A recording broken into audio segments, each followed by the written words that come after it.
So we're looking at integrating trig functions. So this is an excerpt from the formula sheet, and you can see that the table has from y equals f of x, and when we differentiate here we get dy by dx equals f dash of x. So moving from left to right, we're differentiating trig functions, but when we integrate we're moving backwards as an inverse process. So we look at it being going from right to left. So these are the things that we're looking for when we're looking to integrate. So we're looking for things like cos x or sec squared x or cosec x, cot x. They can be a little bit harder to see when you are integrating, but this is how we integrate. So first of all, we're going to look at differentiation, sine, cos, tan, and those trig functions. So we're looking at the rule and seeing if there's a pattern. So say, for example, we've got y equals sine of 2x. Now what we do is that we differentiate the 2x bit, and that comes in front. So we know that sine goes to cos from the table on the previous slide, and then we're looking at the 2x, and the 2 comes out the front, and that's where that comes from here.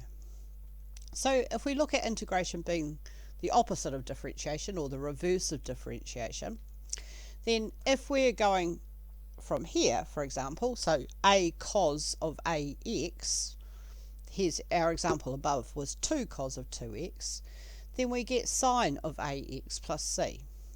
So if we divide both sides by a, then we get a formula for finding the integral of cos of ax, which is just sine ax over a plus c. And that happens for other trig functions as well. So here we're looking at a couple of examples. We've got the integral of 6 sine of 2x that we're trying to find. Now if you look on the right hand side of the table, negative sine x becomes cos x. So we're trying to find the integral of sine x, so therefore the integral of sine x will become minus cos x. Because of the 2x with the sine, if we differentiate that to get 2, that's what we're going to divide by.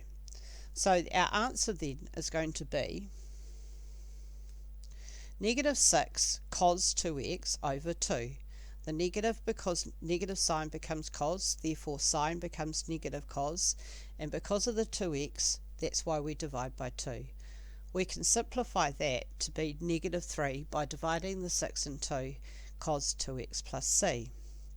So if we have a look at the second example here, we've got sec squared.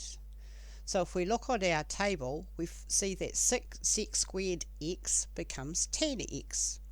Now because of the 4x minus 1, that becomes dividing by 4. So that now becomes 3 tan 4x minus 1, that just stays the same, and we divide by 4 because of the 4x minus 1, and plus c. And that's how to integrate trig functions.